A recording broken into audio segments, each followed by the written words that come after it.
So in order to get into the basketball. But when it comes to like the couching, when it comes to the coaching and the scouting,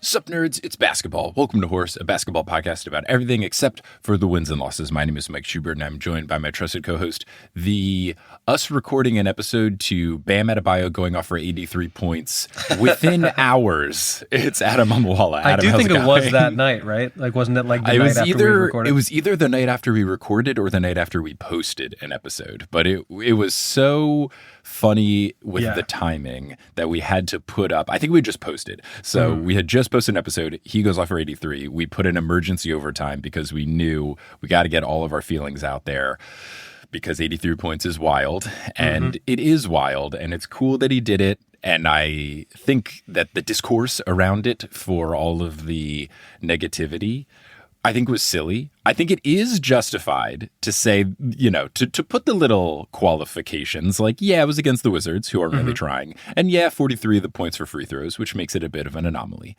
I don't think it makes it not awesome. 36, I think. I think it was 36 of 43. Sorry. He shot 43. You're right. But like, I think it's okay to put those little qualifiers. But for all the people who are like, he shouldn't have passed Kobe's record, it is disrespectful that he did that, all this stuff, like those are absurd. Or like, not liking that the Heat were fouling intentionally so that they could get the ball back. Like, no, these are things that Wilt did in his 100-point game. So, like, not a problem. Good chunk of Wilt's points for free throws also. So, like, I think it's okay to discuss the asterisks, but to not act like it's super cool is silly. It's super cool. Yeah, I mean, to make an early baseball reference, like, if you hit 4 home runs in a game, you can't be like, well, but it was against the Pirates, so, like, was it really that impressive? No matter what, it's still impressive. Yeah. Rachel has to immediately leave, but hi, Rachel. Thank you for popping in before work. Love that. I'm glad you made the baseball reference so that I could explain the outfit choice. I'm wearing the women's national soccer team jersey that I recently got because now, given our defeat in the World Baseball Classic, we're back to only having one national sports team worth rooting for outside of the Olympics. We're trash at now everything except for women's soccer and women's basketball.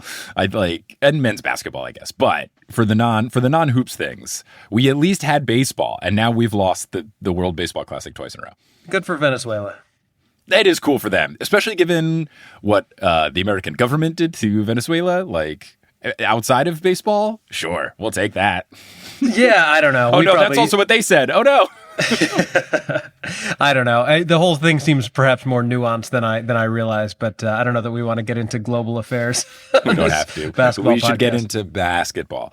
So in order to get into the basketball, we will go through the Teal Memorial locker room, kind of like the entryway before you get onto the court, right? You go into the Teal Memorial locker room, then you go onto the court. Yeah. That's the setup here. But you know who's ready to take the court always? It's got to be our patrons, and most specifically, our producer-level patrons who are keeping this thing a-running. Yes, shout out to those patrons in general, but especially big shout out to our producer-level patrons, Polly Bird, Salvatore Testa, Siobhan Ellsbury, Don't Go Chasing Taco Falls, Bang, Bang, Roast Beef Debris, Denver Steam Nuggets, Anna Reed. Steph Curry hopes to play before the season is over. Bang. Hopefully, a hopeful bang. Hopeful bang. Chase Underulo, Naked Rachel, who just left. Sidney Crosby is a vampire. Chelsea's cousin, Ginger Spurs boy, Balls to the Walls, Mott's Forley, Utah Jash, and Derry Bird. And you know who else is ready to rock, at least when they're ready to rock and they're ready to shake, because it's our sponsor, Shaker and Spoon. Tell us about it. Yes, Shaker and Spoon. If you want to get ready to rock and shake, go to shakerandspoon.com/horse. You can get $20 off a box. And that box has all the stuff you need to make fancy cocktails. You can make them at home for a party, for yourself, for your partner, for your family, whatever you want. It's definitely more cost effective than going out to the bar. It's more fun because you get to make them yourself. And it's more educational because you learn how to make drinks and then you have that knowledge forever. And if you don't remember it, it's okay because they give you little recipe cards. But yeah, that's Shaker and Spoon. All you got to do is provide the liquor, and they provide everything else. It's a good time. Get $20 off at shakerandspoon.com/horse. Whee! So now, unless you're listening on Patreon, or if you're watching the stream, we're just going to keep things moving. But if you're not listening there or watching the stream, we will take a little break here for some locally inserted ads. But once they're complete, we'll get back into this episode. Hey, Adam, what do you got going on? Nothing new for this time. So as you're listening to this, I will have just done my shows in Utah, in Park City, Provo, and Salt Lake City. Hopefully I will have met Utah Jazz. And fun fact, I'm also planning to go to a Jazz Bucks game. How many single dollars did it cost? I mean, it is under $10 a ticket, I believe, for nosebleeds, which is certainly what we will do because Giannis isn't even playing. No one on the Jazz is going to be playing because they're actively tanking. Not worth the big purchase of courtside. I mean, you got to be able to sneak down, surely. I would think so, yeah. I think the move is going to be like just buy the cheapest seats I can find and then try to sneak down at some point. But anyway, hopefully I will have said hello allegedly. Yes. Hopefully I will have said hello to Utah Jazz in person. I believe he's coming to my Salt Lake show, but other stuff coming up on Thursday, the 26th of March. I will be headlining the Stress Factory Comedy Club in New Brunswick, New Jersey. Then in April, I've got Chicago, Chandler, Arizona, and Los Angeles. Those are on the 21st, 25th, and 28th, respectively. Then we've got Boston on May 1st. And as always, some other stuff in the works, but nothing official yet. So I will leave it there and over to you. Yeah, I've got the same stuff that I had before, but confirmed that the live stream is happening for the show in Atlanta. So no matter where you are in the world, you can attend that show. So I've got a bunch of shows in April, going to be in Albuquerque, Berkeley, Boise, Denver, Atlanta, Charlotte, and Raleigh. That spans from the 7th through the 22nd. And you can get tickets to all the shows at thenewsolympian.com/live. And that does include the live stream. So for the Atlanta show, which we're covering some very special chapters in the House of Hades, chapter 36, which I know is very important. You can either watch it live streamed, which is at 7 p.m. on April 20th, or you can watch the replay. When you get a ticket, you can watch it for 7 days after the show is live. So if that day or time isn't good for you, or if you want to watch it multiple times or in multiple sittings, if it's like late and you want to watch half of it and then go to bed, whatever, just go to thenewsolympian.com/live. There will be a link for the live stream tickets, and for patrons of the Newest Olympian, you get 20% off. Pretty cool stuff. So yeah, that's what I got going on. Nice.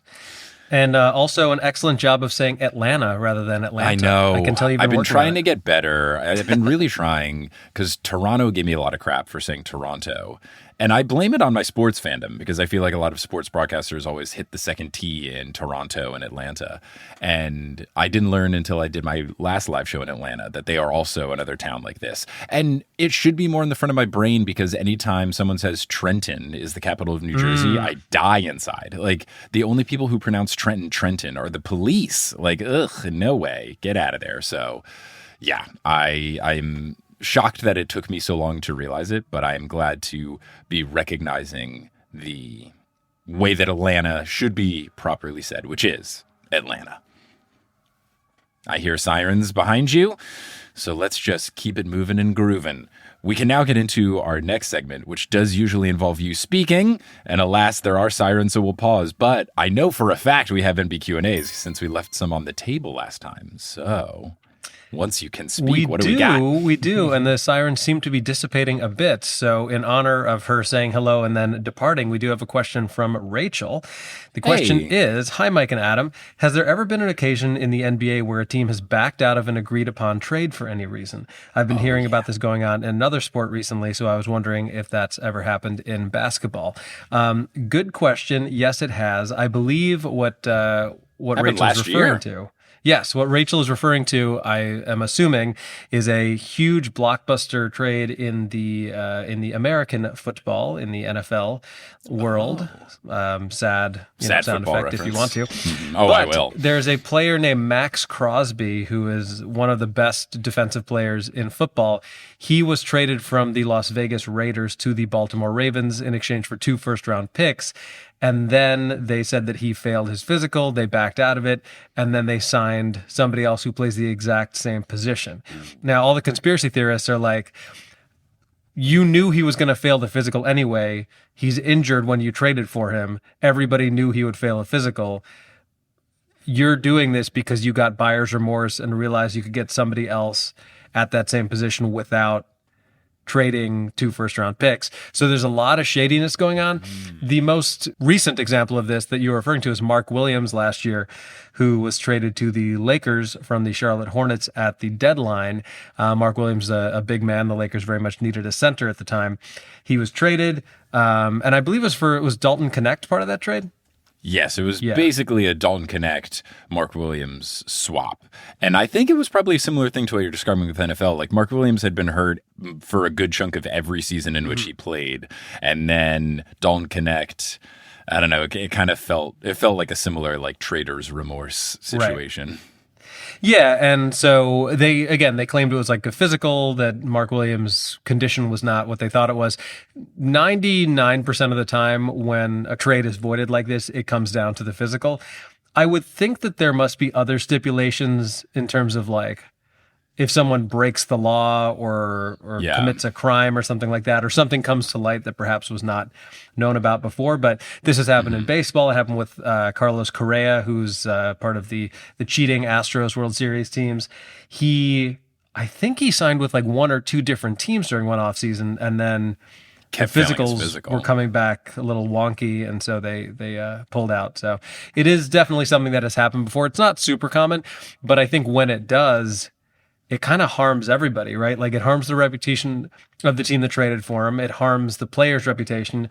It harms the ability for the team who traded that person to get the return back that they wanted. So it's not ideal. And I think in the NFL, a lot of people are saying, well, you know, if this is what the Ravens are going to do, it's going to deter teams from trading with them in the future if they know that they're going to pull some shady shit if they, you know, have buyer's remorse or whatever, trader's remorse. Yeah.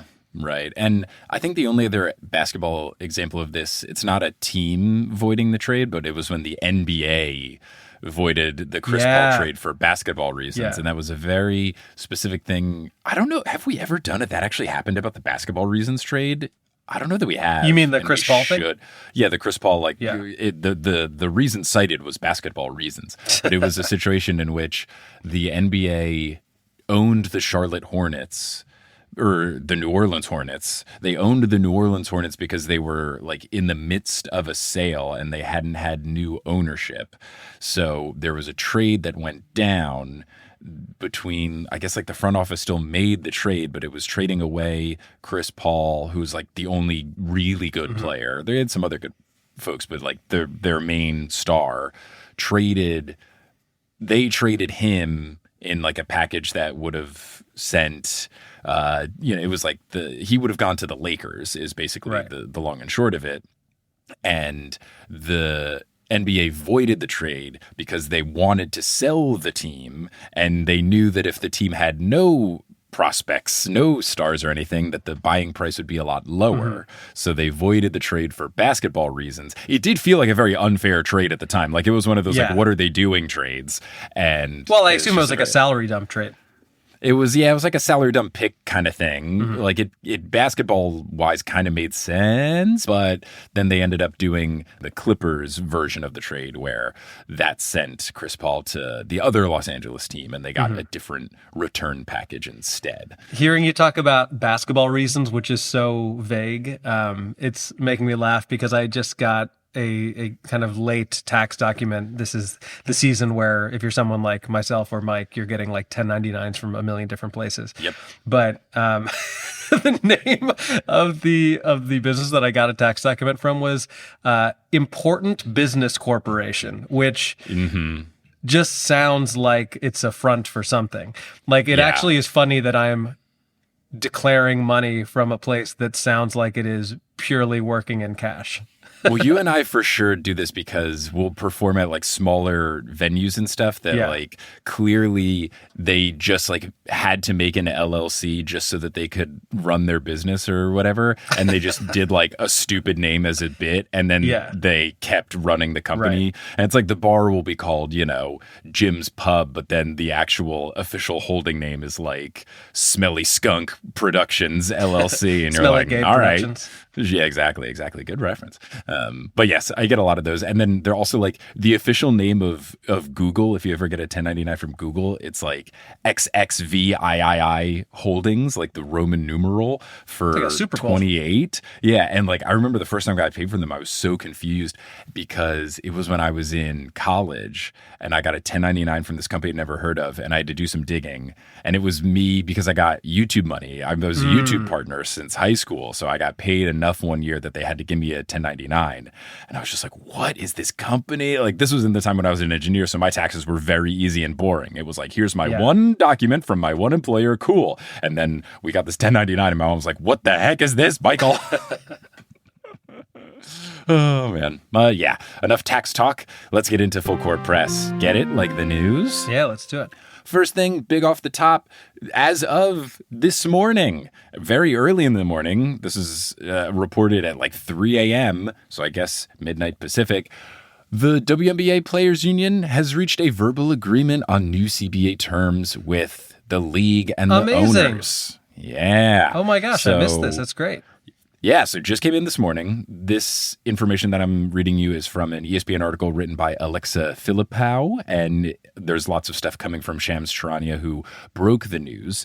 But there's a new CBA that has been at least verbally agreed to. The salary cap is now going to start at $7 million, which is $1.5 million higher than it was last year. The Supermax will now be $1.4 million, which was only $250,000 last year. So that's a huge jump. And then the average salary is now going to be $600,000. It was only $120K last season. And the minimum salary is going to be greater than $300,000. And it was only $66,000 last year. That's huge, man. That's awesome. Huge stuff. So really big. What's interesting is that I feel like the jumps from individual contracts to the overall salary cap is not as much. Like the salary cap went up $1.5 million.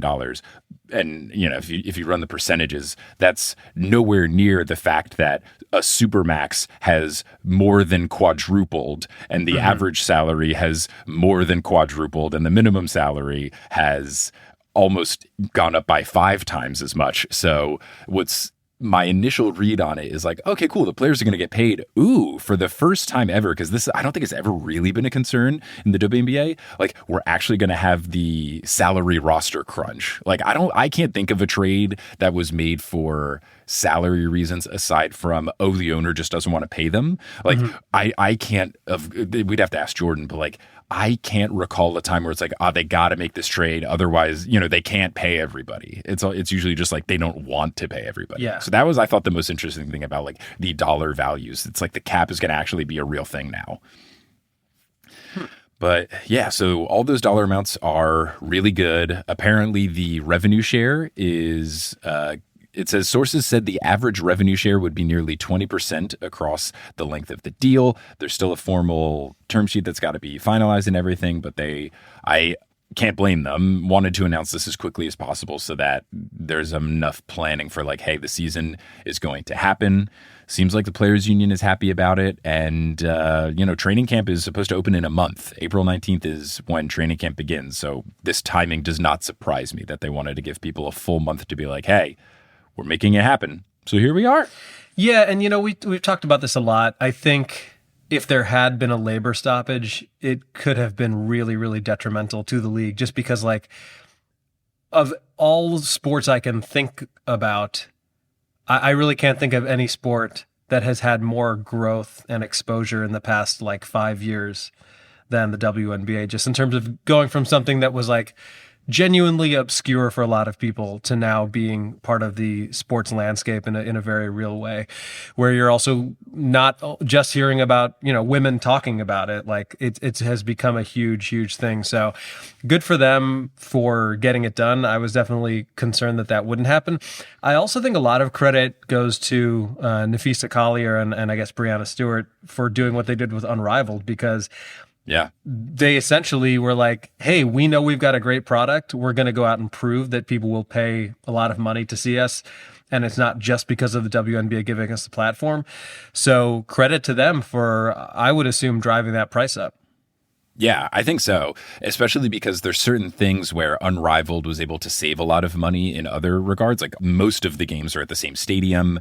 the players are all using the same facilities because it's smaller teams. You don't need as much stuff, that they were able to do things like the winner of the one-on-one tournament gets $500,000. And that's very smart because it's headlines of like, I'm sorry, you win the one-on-one tournament and you make more than your salary by a huge margin in the WNBA. Like, it was pretty smart optics wise to make Unrivaled have a lot of holy crap headlines that would make the general sentiment towards the owners of the NBA and the league look worse. It was super smart. It was really smart. And I think we're going to be in a good spot. We have a good, fair deal for the league. And now if we're just living in this world where we've got the WNBA season, which will probably continue to get longer and longer, WNBA season and Unrivaled, we've just kind of got women's basketball always going on and people are happy in the States. I'm stoked. That's a very important distinction, is that, like, you know, for as long as the WNBA has been around, these athletes have gone overseas to play in the off season because they need to financially. So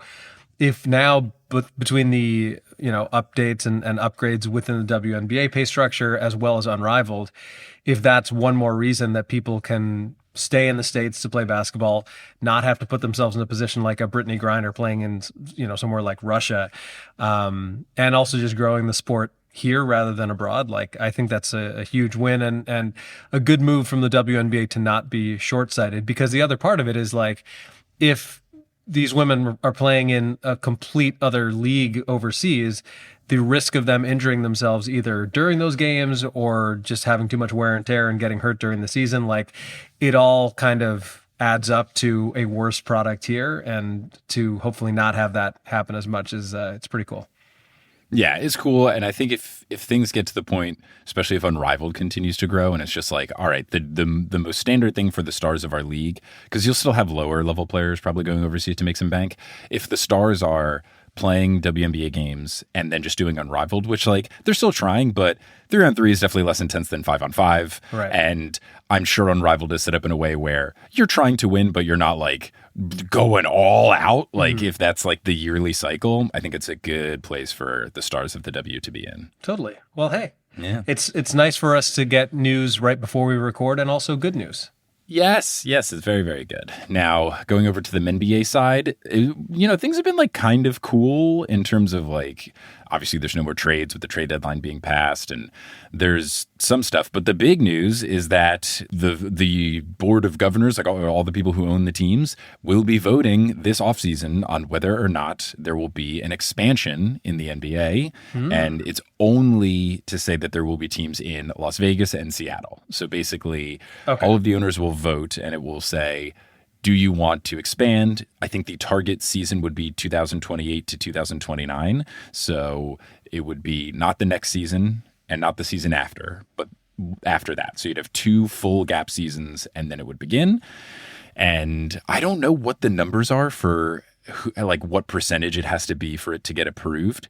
But I think the initial reporting from Shams is that, like, it's going to probably be okay, because there are bids for ownership groups for whoever wants to open, like, with the new teams.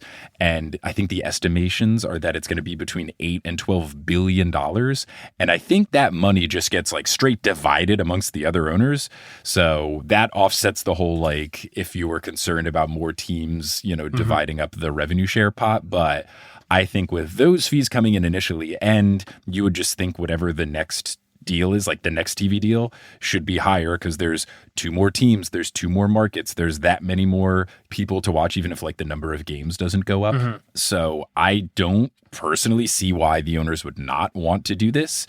So I feel like it should hopefully go through, and it would be great, because then the Sonics will come back. That'll be awesome. The Las Vegas, I don't know, DraftKings will be, I guess, there. I'm going to tell you what's going to happen, and I need this on record to prove everybody wrong. LeBron is going to do a farewell tour next year. He's going to retire with all the pomp and circumstance that he wants, whether it'll be LA, Cleveland, somewhere else, who knows. He will then unretire to play for the Las Vegas team in the inaugural season and be a part owner. I'm telling you, this is going to happen. Okay. And everyone's going to be mad at him again. I think he will do I think he'll do all that without actually playing. I think he will retire and then immediately be like, and I'm leading the ownership group, or I'm a part of the ownership group for the Vegas team. Because that's always been the big rumor, is that he wants to own the Vegas team. I think he's going to go from playing to owning immediately. I don't think he's going to unretire. We'll see. So that's our divide. We'll see. So we'll see how that vote goes. As someone who lived in Seattle for 2 years, I would love for the Sonics to return. That would be great. That would be fun. That is what needs to happen. It would also be so cool for that first game in Seattle to be like, Shawn Kemp and Gary Payton and all the kind of legends from the Sonics. Yeah. Detlef Schrempf to come be there. Yeah, I think Shawn Kemp is in jail for something though. So I don't know. I don't think so. I feel like I just saw an interview with him recently, but who knows? Shawn Kemp, I feel like he definitely had some legal troubles, but I don't know that he's like in jail currently. In May of last year, he pled guilty to assault charges in a 2023 shooting. Well, maybe he won't be there. He will be sentenced in August. So all right. Well, Gary Payton can come. Gary Payton, Super. Sure. Oh, yeah. Oh, okay. No, wait. 6 months ago, Shawn Kemp spared jail time. He will not have to serve jail time. He's back in. Let's get him over there. For when he fired shots at suspected thieves. Oh. Was it at his weed store? No, let's see. Former NBA All-Star Shawn. Please that tell is me not the what it's name called. of the store. I have been to his weed store, and it's a really good store. Like, it's high quality. Like, the stuff you get is good. The prices are not exorbitant, which I was very surprised. It is open really late. Like, it was open till like 11 p.m., which is a rarity. And what's cool is they just have big TVs all inside playing highlights of old basketball games. Like, they just had NBA Finals games from different years on all the different TVs. It was great. And then all the little numbers for like what counter you go to have little tiny basketball hoops on them. I'm a big fan of that. It's a great store. No free ads. But yeah, he's not serving jail time, which is cool. He just had 30 days of electronic home monitoring, followed by a year of court supervision and community service. So that will be done. That'll be done. In August of this year, he's out of that very strict sentencing. And he should be ready to be on the court and cheering on the new Sonics, the Two-personics. So yeah, the sequel. Wouldn't it be cool if Kevin Durant ended his career there? That would be cool. That's like the saddest one of the big what ifs, because a lot of people are like, when Durant retires, is he going to be the first player to retire with like no team logo? Like how some baseball players just have like a plain hat and it's just the MLB and Cooperstown logo. Will Kevin Durant be the first one to not pick a team because like he's either left in disgrace or just didn't stick around teams long enough where like, I don't think the Thunder make the most sense, but he left in such disgrace. You don't know. The Warriors also in disgrace, and nobody really liked the positive things that they did. Everyone's like, whatever, you guys won, but you were too good. The Nets was weird. The Suns was bad. Not super bad, but not great. Yeah. The Rockets is like, we'll see how it goes. But yeah, like this big what if is, if the Sonics don't relocate, does he just stay in Seattle forever because he doesn't have these things that might have like been these supplemental reasons? Not in the current landscape of the NBA. I do wonder though, and I'm sure I can look this up, is he the last active player to have played a game for the Sonics? I think so. Feels like he would be. I think now that people like Nick Collison are retired and stuff like that, like some of those OG Thunder Desmond people, Mason, people like that. Yeah, I think he might be, which is very wild. But yeah, him retiring there would be super cool. Yeah, I think he'd play a couple more years, so that'd be very interesting. I see him playing longer. I see both him and Steph playing longer than LeBron, but who knows? Yeah, we'll see. Now, final thing before we get into our segments here, it's one that's relevant to you. It's that Matas Buzelis of the Bulls talked trash to Luka, who was not playing well, and then Luka erupted on him and ended with like 51 points. And they asked Matas about it afterwards, and he was like, yeah, I shouldn't have done that. To his credit, Buzelis was like, yeah, I screwed up. I should not have said anything. And they interviewed Luka. Luka was like, yeah, someone started talking trash to me. And then didn't he pretend to not know who it was? Like, he had to look him up on the score sheet. Scanned the box score and referred to him by his number. And then, it's so good. Looked it up and was like, Buzelis was talking to me. It's so good because we were talking about this in our basketball group chat with our friend Chris. Yeah. He for sure knows who Matas Buzelis is, not just because Matas Buzelis is like a promising player in the league, but when it comes to the coaching and the scouting, for sure he is aware of who he's playing. Like, there's no way JJ Redick is like, okay, if number 14 is guarding you, like, no, they know everyone in the league. It's not that big of a, these guys are such gamers and such menaces on the court. They know everybody. Not to mention that they actually already have a history. There was some incident between them last year. So I know that Luka knows who he is. Okay, interesting. And people are trying to wonder what the trash talk was about because Luka said, he said something mean to me. I'm not going to repeat it. If a ref had heard it, he would have got a tech. So people are like, was it just explicit? But then Luka also has an interesting, we don't want to get into the mess of it, but he has like an interesting domestic thing going on of like, he's separating from his It does seem like he's going through a breakup. And they have a kid together, and it seems to be over like, she wants to stay in Slovenia and he wanted to bring him to LA and they don't want to come over. So it would be wild if Buzelis brought that up. Like, that would be... Yeah, I mean, it's possible that he went personal and Luka took, offense to it. Also, is there any... I know that Matas Buzelis, he's born in the States, but he's Lithuanian. Is there any beef between Lithuania and Slovenia? I don't know. Eastern European beefs. I don't know about the history of it all, and then like the Yugoslavia and then the individual nations. I do not know enough about that history to fully comment. But like, I mean, at the very least, the national teams have probably played against, they've probably played against each other on the court more than just the couple of times their NBA teams square off each year. So there's stuff going on. Well, funny situation all around. Don't make Luka angry. Don't do it. I don't understand why people trash talk people who are so clearly fueled by trash talk. Like, don't trash talk Larry Bird or Michael Jordan or Anthony Edwards. Just like, don't do it. I mean, there was famously a LeBron game where was it like someone's wife or sister or someone was like talking shit to him and then he just exploded in the fourth quarter?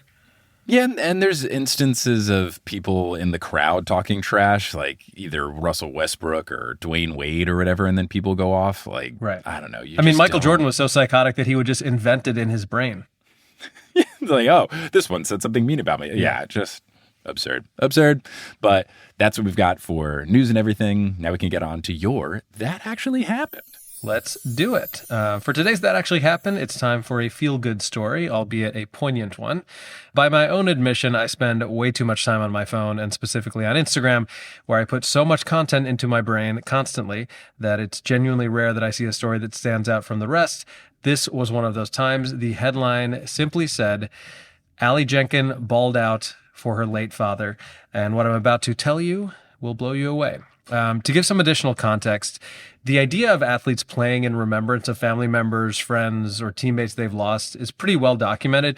There often seems to be this magical thing that happens where for that particular day, for that particular game, perhaps with the added adrenaline of playing in someone's honor, many athletes seem to excel when put in a situation that most of us couldn't even fathom. Now, I don't know about you in terms of any of your live podcasting or that sort of thing, but the only frame of reference that I have for this personally is doing stand-up comedy during challenges in my life. Like the first example I can recall was in 2011 when I received the news that my grandfather had passed away. I was in Maryland for a private gig. I saw like a bunch of missed calls from my mom. It was one of those times where like I knew immediately something was up. Yeah. And he had passed very suddenly. So I learned that he had passed away that evening. This is like a half hour before I was supposed to perform. And I was obviously very upset, but it was one of those like, well, I can't just like get home instantly anyway. I felt like I still had an obligation to perform, and so I did. And this weird thing happened where my brain like entered this other gear that allowed me to focus on the task at hand during the performance before the weight of the situation re-entered my consciousness the second I was finished. And while it's not exactly the same, I experienced this frequently as I was still performing while going through a divorce. It's like this version of disassociating and like an out-of-body experience, but it's a unique human ability. And whether it's comedy, basketball, or just getting through the day, one of the things I try to remind myself is that we never really know the burdens or pain that any other person is carrying at any given moment. And in spite of that, it does seem like humans have this incredible capacity to perform, especially at something that they're an expert at under seemingly impossible circumstances. So all of this leads me to the story of Allie Jenkin, a 15-year-old freshman at Colfax High School in Spokane, Washington. On February 27th, Allie's father, Reese Jenkin, died of pancreatic cancer at the age of 45. He had been diagnosed a mere 3 months prior. So, like, very, very quick thing. Very, very sad. Awful. Reese had coached the men's basketball team at Colfax High School for 18 years, a team that included Allie's 18-year-old brother. It's spelled Adrik. I'm going to say Adric. I don't know. I've never seen that name before. Well, for the purposes of this recording, I'll say Adric. On the evening of their father's passing, okay, this is the very same day, both Allie and Adric's teams were scheduled to play in the first round of their state basketball tournaments. Oh. Yeah. The games proceeded as scheduled, and presumably at the request of Reese himself, they were conducted as, quote, business as usual with no moment of silence before the game. But everyone in the building knew the situation, and given their decisions to play, all eyes were on Allie at first, and then, of course, her older brother. In the first half, Allie's team outscored their opponents 29-26. Allie scored all 29 of those points. Oh, way to go. Yeah. I'll share the video highlights, but this girl was on an absolute heater. I also don't want to diminish her skill or pass this off as a fluke either. Like it's very clear from watching these highlights that this girl is an absolute bucket. But to do this in that moment under those circumstances with their season on the line, just remarkable. The Colfax girls would go on to win the game 61-48, with Allie scoring 41 of the team's 61 points. That's incredible. Yeah, it's amazing. She almost outscored the other team. Yeah.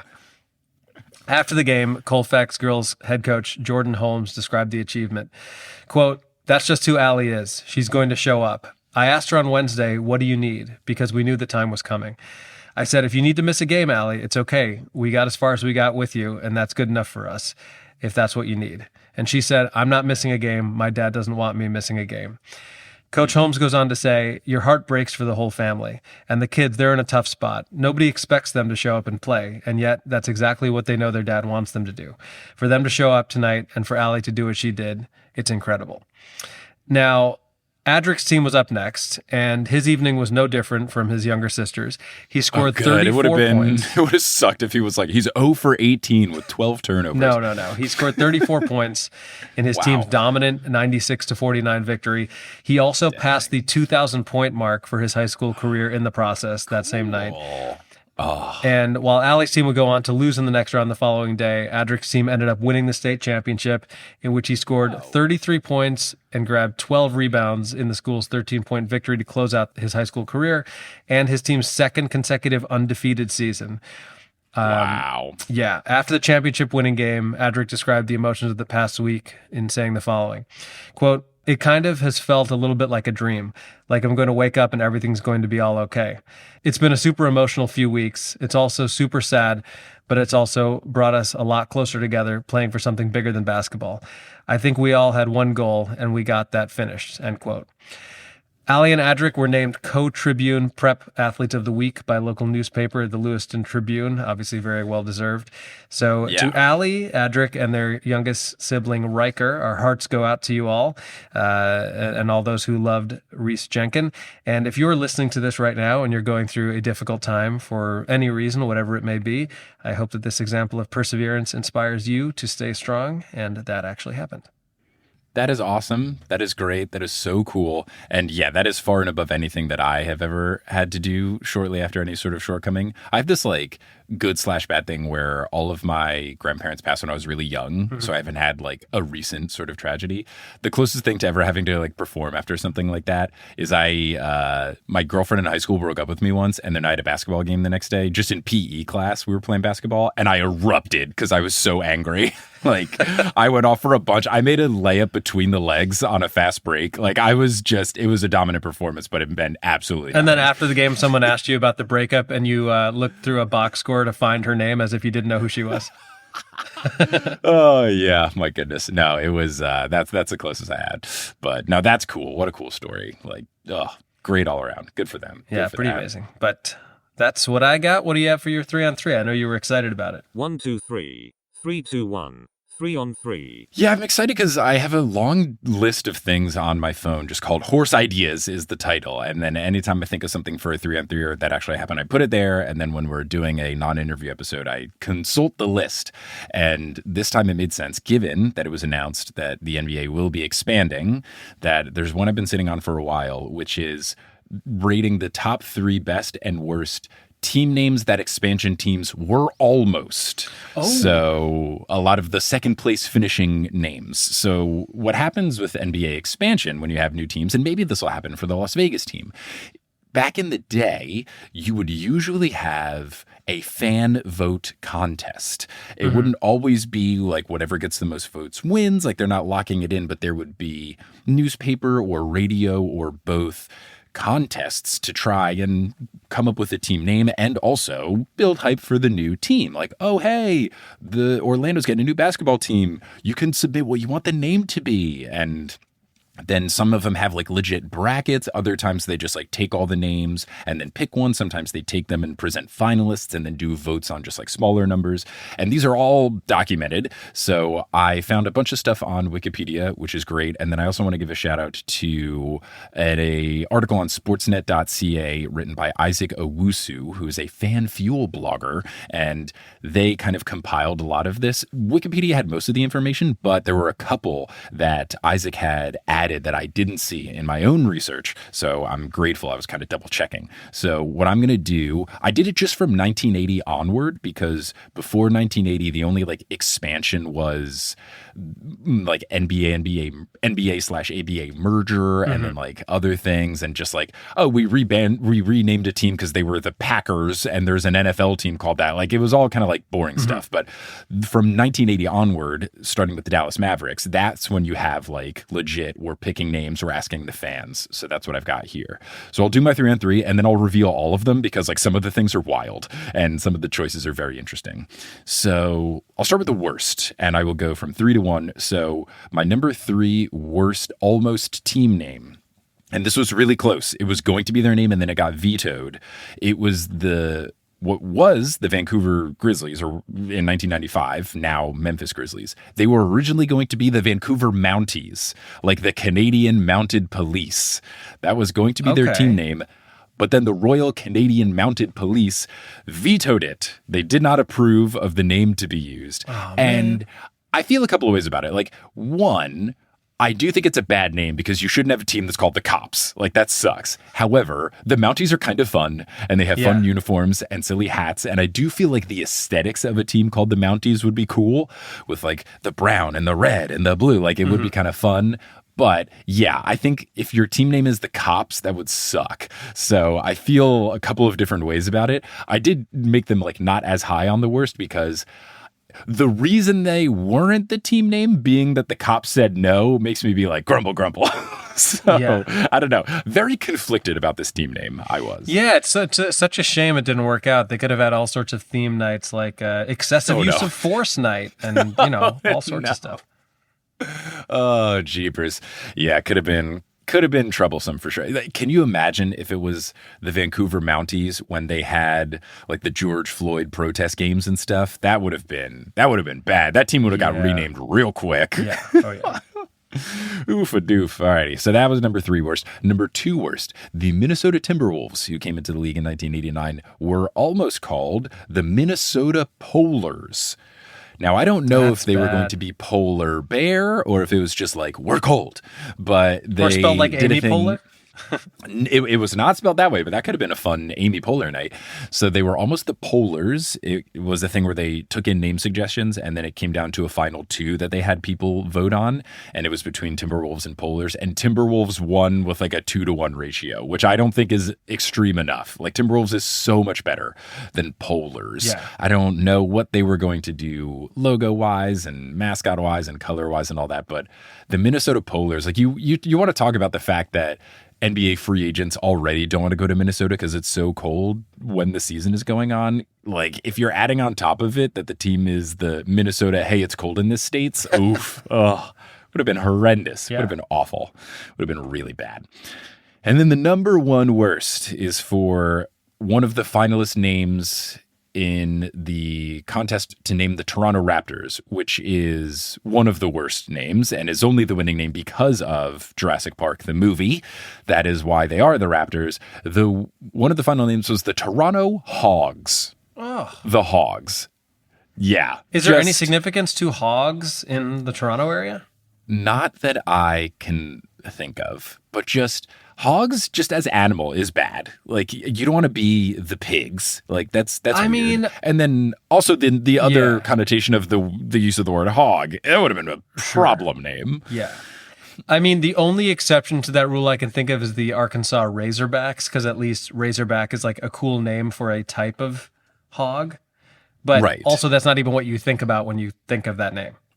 Right. Or even like the warthog, something. But like, I don't know, you call a Dick a hog. Like, that would be really bad. And Gradey Dick went on to play for the Toronto Raptors. If Gradey Dick was on the Toronto Hogs, oh my God.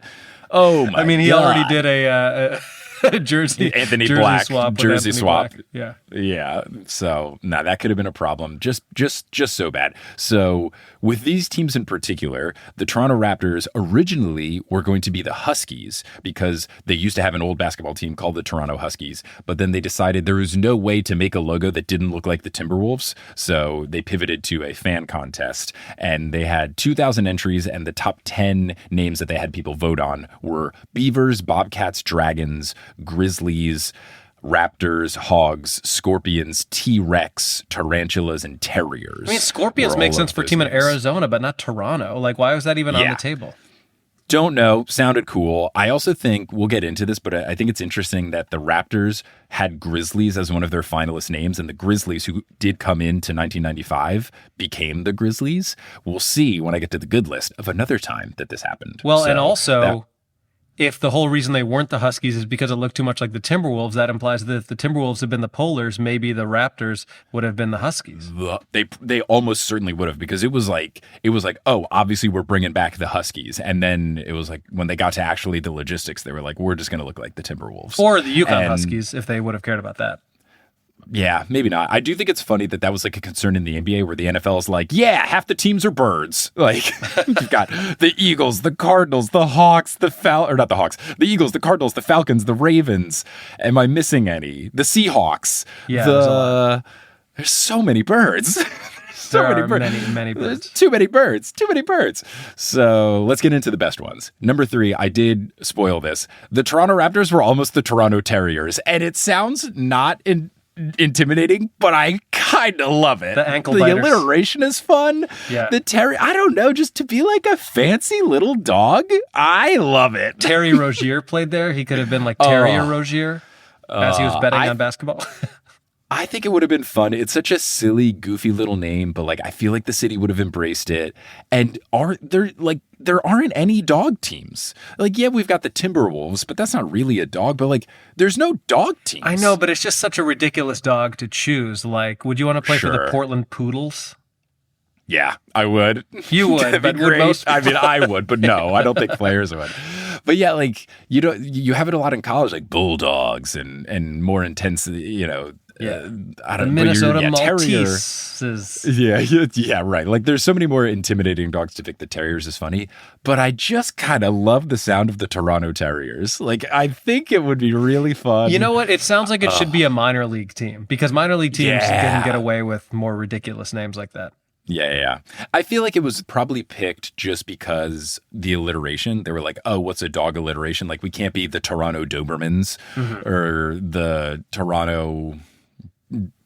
what's the like scare? What's the pit bull? Like, stuff like that.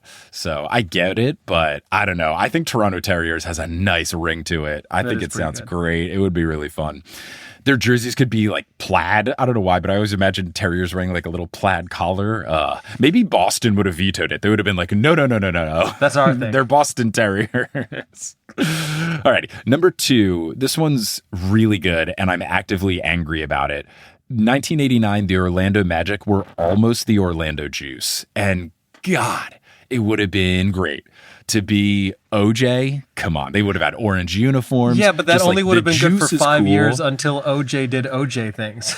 Sure, I wouldn't be surprised if that's like that. It would have been horrendous. Like, there would have been a bad backlash after, but like, couldn't have planned it. But just like on the objective nature of it, the Orlando Juice is great. It is relevant to the city because they grow so many oranges there. You could have the Tropicana arena sponsorship. Like OJ is fun. They've done it now where like a couple years ago, one of the city jerseys was orange jerseys to like play up to Florida oranges and everything.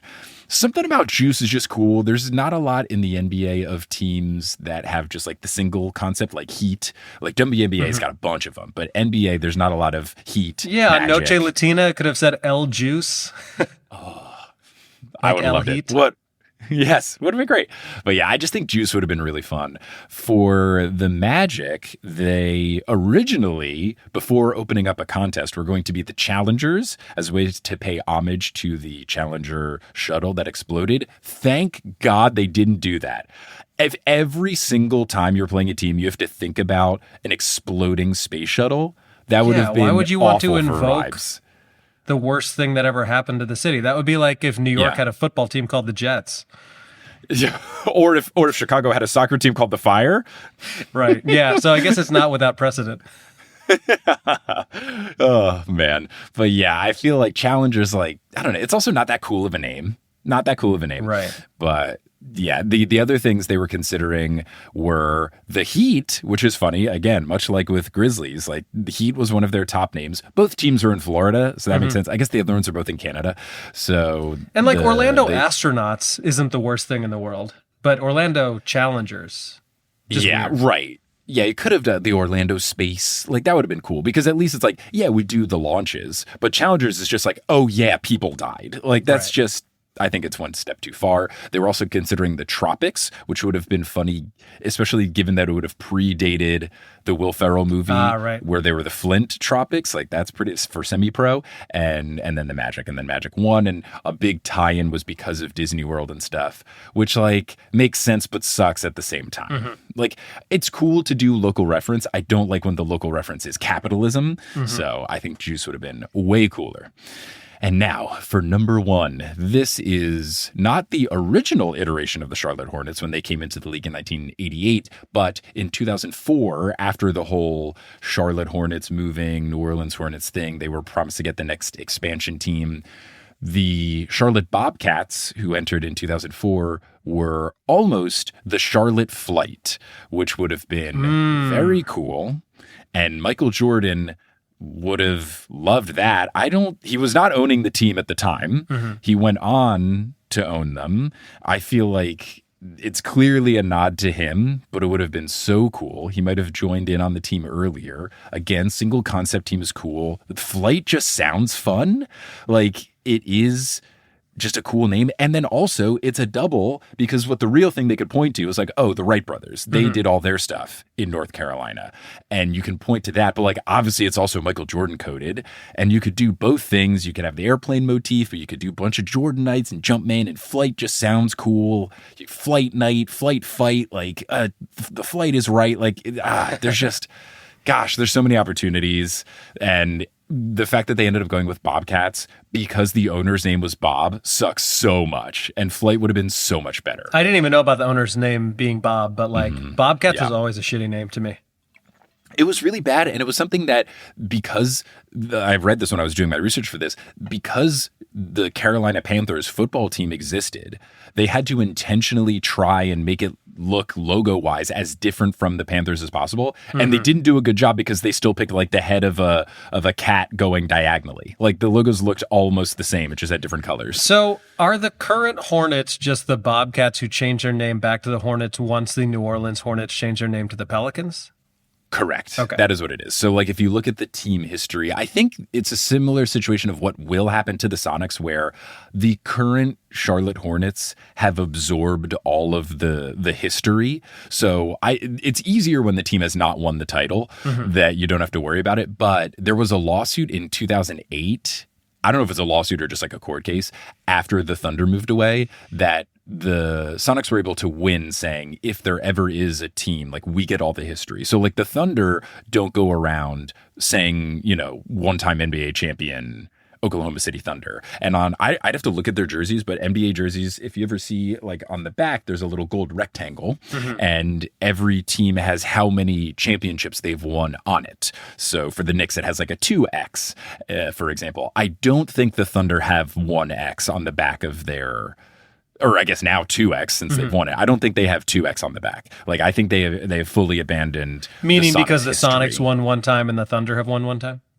Yeah. So, like, up until before last year, I don't think they had a 1X on the back saying, like, we've won before when we were the Sonics. Like, their history is completely separate. So I believe the current Charlotte Hornets have reclaimed all of the other history. And I'd have to see what team gets the credit for when the Hornets were the New Orleans Hornets. I would assume the Pelicans have all of the New Orleans stuff, and then Charlotte has all of the Charlotte stuff. I feel like that's probably it. Neither team won titles, so it's not a big deal. It would just be like overall team wins. So yeah, but yes, I feel like if you're the Flight, you would have just stuck with Flight. I don't think they revert back to Hornets because Flight is so cool. Yeah. Well, that's great. And then maybe. Yeah. So that's what I got for the top 3 of the best. And then I will quickly share the other research that I found because I just went through every single team.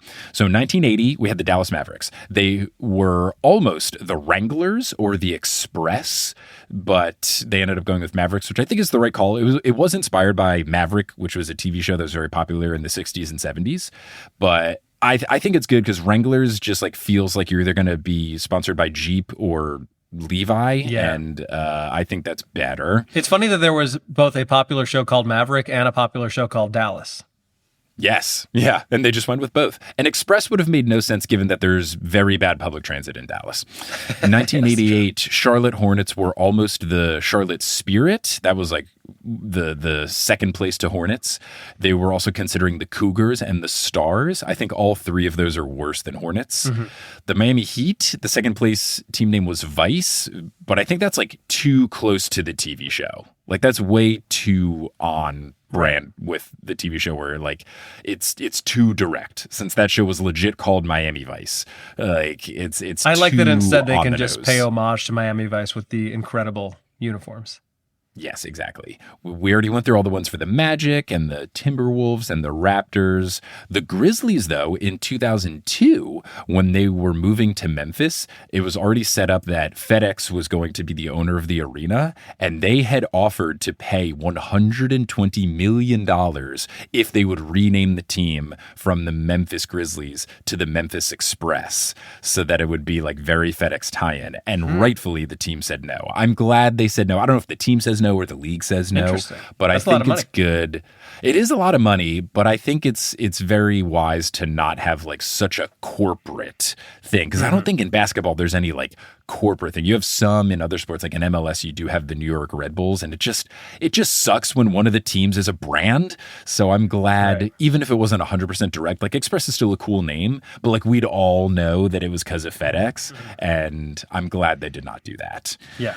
And then the only other thing is that in 2004, the Bobcats, in addition to the Flight, they were considering the Dragons. And Dragons just doesn't feel like a fun NBA team name, except for the fact that the Nets, when they were in New Jersey, almost rebranded from the Nets to the Swamp Dragons. And that's amazing.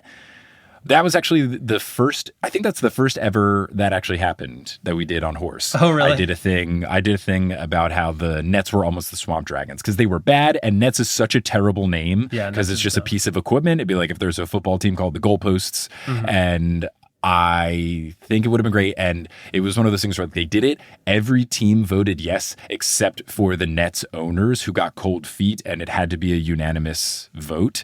And they were almost the Swamp Dragons. Like everyone should look it up. They were going to have these like green and purple jerseys and court design. And since this was going in the 90s, it was going to be like very cartoonish. And it was so cool. And with being in New Jersey and playing in Newark, Swamp makes sense. Like Swamp Dragons just feels cool.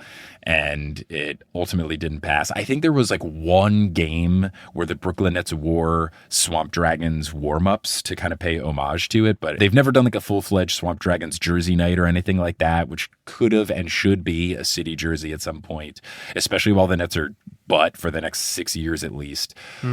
But yeah, that's Dragons is Bobcats. I mean, it's better than Bobcats, but it's not as cool as Flight. But yeah, that's everything I found with expansion teams and what their names almost were. I hope they do a fan-submitted bracket kind of thing for the Las Vegas team. It certainly won't happen because that's just the way the world works now. But I think it would be very, very cool if we got to hear from the people and we tried to collectively come up with the coolest name. Totally.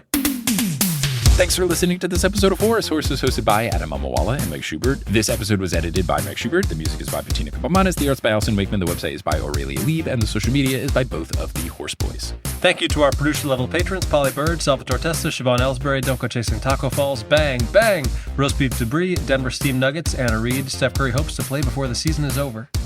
Bang. As I pray hands. Chase Underulu, Naked Rachel, Sidney Crosby is a vampire, Chelsea's cousin Ginger Spurs Boy, Balls to the Walls, Mats Furli, Utah Jash, and Derry Bird. You can follow us on Instagram and Facebook at Horse Hoops and on Twitter at Horse_Hoops because... Horse Hoops was run by Matas Buzelis and he started talking smack and then Luca was like, no, and got his account suspended. So he does know who he is after all. You can go to our website, horsehoops.com, for links to the many things we talked about today. Yes, and if you want to support the Horse Boys, you can head on over to patreon.com/horsehoops. You can get access to these video live streams that we are referencing here, and you can even watch the replays of them and all sorts of fun stuff.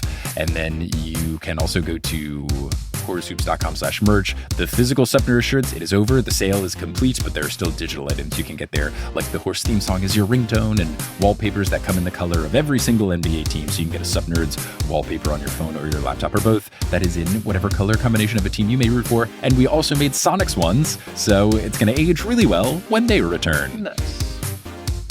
But we'll close this episode, as we always do, by putting our hands in the middle and saying something on the count of three. I don't know. We could be excited for the women having the WNBA CBA ratified. We could be excited for the Vegas and the Seattle teams returning. How are we feeling? I think maybe something WNBA-ish.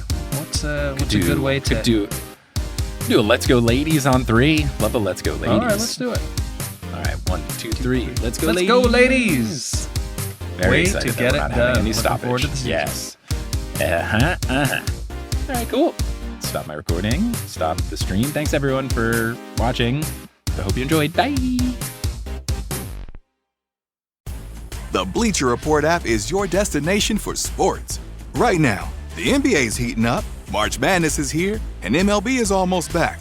Every day there's a new headline, a new highlight, a new moment you've got to see for yourself. That's why I stay locked in with the Bleacher Report app. For me, it's about staying connected to my sports. I can follow the teams I care about, get real-time scores, breaking news, and highlights all in one place. Download the Bleacher Report app today so you never miss a moment.